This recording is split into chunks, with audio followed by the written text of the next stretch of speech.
Indian and export models will be more or less the same? I'm sorry? Indian and export models, would they be similar? Similar what? Indian and export models. Will they be similar? Yeah. Yeah, they will be similar.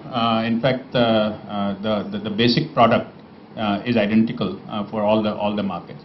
But export market, depending on country, may have some extra features and may have some less features, depending. So that's based on the specific market requirement.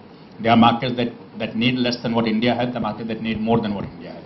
And that obviously will be limiting. But the basic structure of the vehicle, the basic powertrain, the transmission, axles, all of these remain the same. Will this apply to the emission norms as well? Yes, so meeting the emission norms in different countries will have some differentiation in the product.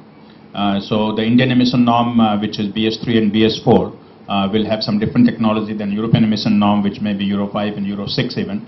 And again, some countries in fact have even Euro 2 emission norms right now. So therefore, various countries we will do different things for emission norms. Can you tell us in which price range? Not the exact price, but the range. Yeah, approximately between Scorpio and Fortuner.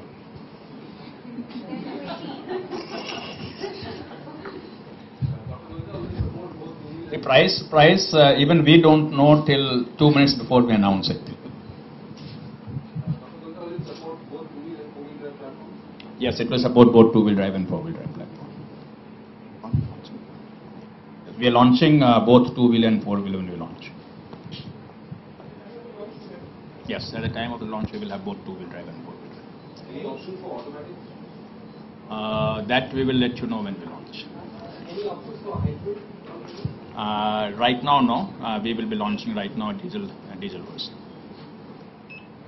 a new engine entirely, or will be taking This is the first transverse engine for Mahindra, so to that extent obviously it's a new engine, but it's based on engine platform that we evolved quite significantly from the existing version of that engine, and the details we will give you at that time, but it's the first transverse engine from Mahindra, and therefore clearly it is a transaxle that Mahindra has not put in any other vehicles up to now.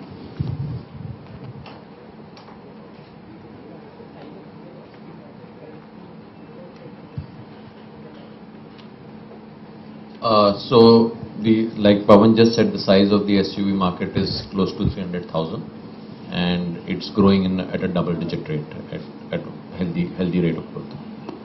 I think this year, in the first 5 months, the growth in the SUV segment has been higher than in passenger car segment. Correct? Yeah. Does anyone have numbers? Exact number? We'll share it with you. Yeah. So neither of them have grown very much, but SUV have grown more than passenger cars. Anything else? Dr. Gupta, last time you had said that you may be reconsidering your investments in Jharkhand, but you said now that this 9-wheel, this SUV will be manufactured from there. So what is the potential of investments in Jharkhand? Maybe we are confusing two things. I think last time when I talked to you, I had talked about reconsidering investment from the viewpoint of phase 2 of Jharkhand.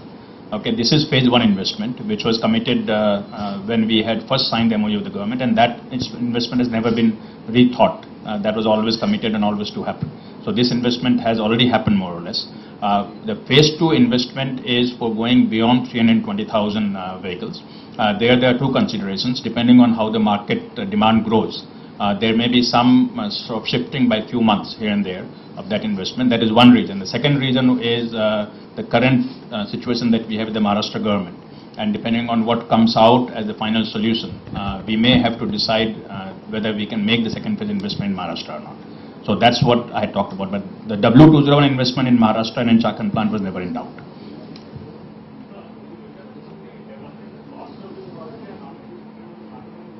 Yeah, so we'll give that information at the time of launch. Dr. Gupta? We have spent a lot of time deciding what we will tell you today and what we will tell you later on. So they are well rehearsed. What kind of sales will you be targeting for the SUV? Even at the time of launch, we will not tell you this. But like we said, it is going to be a category creating exercise because the category at that price point is not large right now.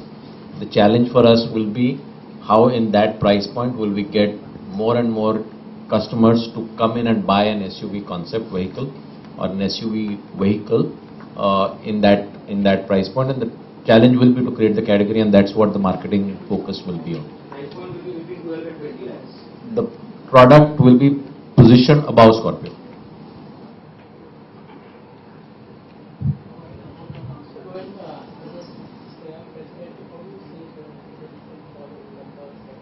Can we discuss that after this is done? Yeah. We have, at least in terms of production cost, production numbers. I can hear you. Production numbers. For W201, that as Rajesh just mentioned, that even at the time of actual launch, we never ever do a forecast of what the numbers will be. The only thing I can again repeat what I said earlier is that we are not looking at it as a niche product, and therefore we are not looking in hundreds, we are looking in thousands. Dr. Goenka, very quickly, I've been meaning to ask you this. Why is Mahindra obsessed with adding a hose in its name? Roma, you want to answer that? Or Vivek? Vivek, why don't you say why we have all O's? I think Logan and Burrito is a very good reason. It just so happens that many of us accept so brands end with O. Here, I think the reason is 500 stands for the oomph value. When you see the product, when we launch it, you will realize the oomph value of the product. That's what.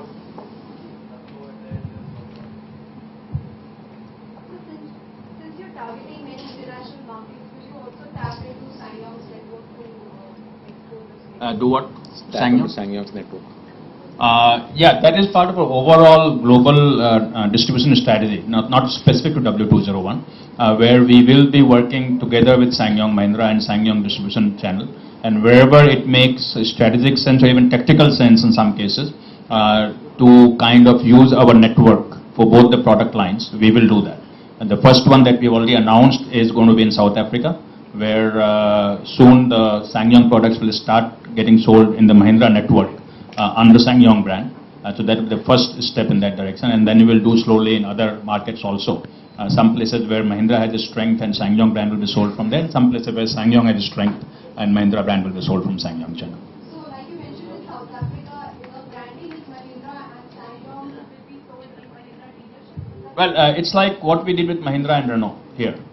So dealership will have both signers, Mahindra and SsangYong signers, and will be selling both products, but they will be in a way separated. I mean, from customer's viewpoint, they are not same product.